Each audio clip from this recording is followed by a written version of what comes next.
Yogesh Sheetal, who's joining us from Amravati in Maharashtra, and Deepika Mato, she's joining us from eastern Tripura. Yogesh, first to you. All eyes will be on Nanded in Amravati in the second phase, as voting for 8 seats is scheduled in this region.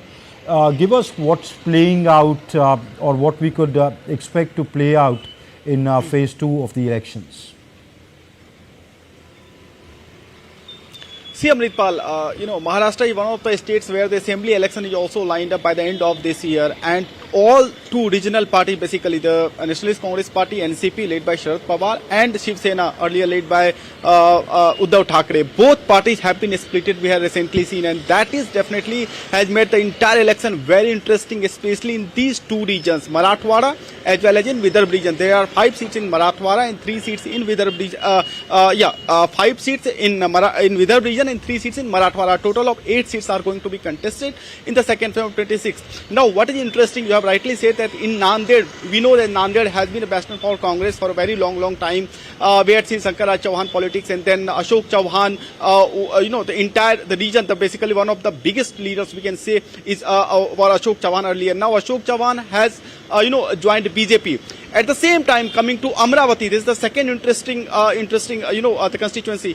In what happened in Amravati last in 2019 election, what happened? There were 8 seats in this region, and 7 seats were won by the NDA. That was a combination of Shiv Sena, that was undivided that time, and BJP. Now at this time, there are the 8 seats which were not won by the BJP. That was Navneet Rana seat, and that was Amravati itself. Navneet Rana last time she was contested independently, and she was supported by NCP as well as by the Congress party. Right. Now the very interesting thing is this time Navneet Rana has joined BJP, and the entire Amravati politics has been now completely shifted, and the sentiments game are on. You can say a silent wave of sentiment, and Uddhav Thackeray as well as the Eknath Shinde, both fraction of Shiv Sena are just trying to the voters, and the sentiment is going to the sympathy vote. You can see the silent wave of sentiments is going to make a very significant impact in this region.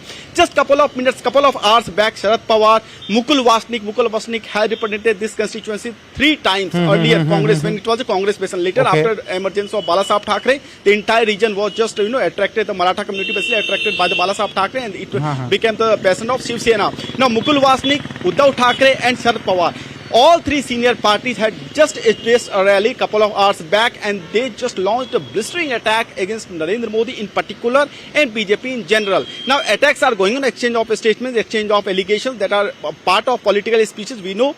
And recently we are also seen yesterday when Buldana, JP Nadda was addressing a rally. The days back, PM Narendra Modi addressing a rally. Tomorrow Amit Shah is going to address a rally in Akola. So coming broadly in the entire region, Marathwada region as well as Vidarbha region, the election is going to be very significant, not because of the parliamentary election or the seats target that have been set by different parties, but because also Maharashtra election is also at the end of this year, so it is going to make a very significant impact. All right, Yogesh, thank you very much. Deepika, let me come to you. Tripura's 1 seat went to polls the last time around, phase 1. The other seat goes in phase 2. I think it's one of the only or very few seats left in the northeast to go to polls in phase 2. What is the political flavor you're picking up from there?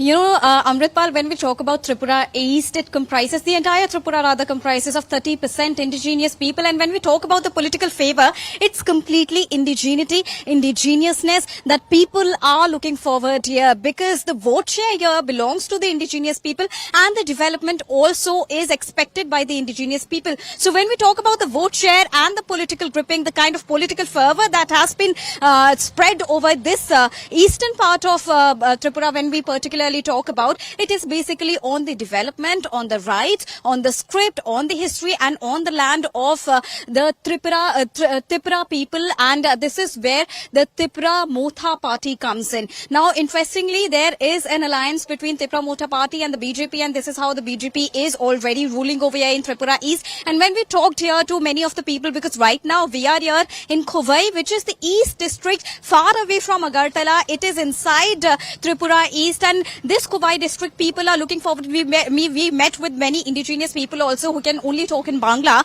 and not in any other language, and they said they are looking forward towards development only, and they got the hope from the BJP party only. What they were lacking is the agreement which was then signed with the Home Minister and Pradyot, who is the leader of the Tripura Mota party over here. So when we talk about the altogether political permutation and combination, here it is solely dependent on the indigenous people, the right of indigenous people, and how they are going to benefit from the upcoming elections. And this is how the BJP is also going to post here. We've got the main fight between BJP and CPIM. Here the CPIM has failed, as per the people, the local citizens here, the CPIM has failed to give them any hope, any glimmer of hope when it comes to development, and especially the right. So Article 2 and 3, this is what Pradyot says he is banking on, and he has had numerous round of talks with Home Minister Amit Shah. So this is what Pradyot says, and this is how Pradyot has fielded his sister Kriti Singh Dev Burma, who is also known as the Maharani of this state, Maharani Kriti Singh Dev Burma, as the face of this East constituency. So as on the 26th of April, Tripura East would face all the polls, and all the people here, the local indigenous people, would be going to polls. They would decide the fate of themselves only when they go on to polls. And it also remains to be seen how promising Kirti Dev Burma comes out for the indigenous people on the backing of Pradyot Dev Burma. Amritpal. So, Deepika, let's see how this once bastion of the left, now fast dwindling, bastions of left plays out, as you say that people are more inclined towards this whole development promise. Yogesh Sheetal from Amravati and Deepika Mahato, thank you very much for joining us and giving us the updates from the ground.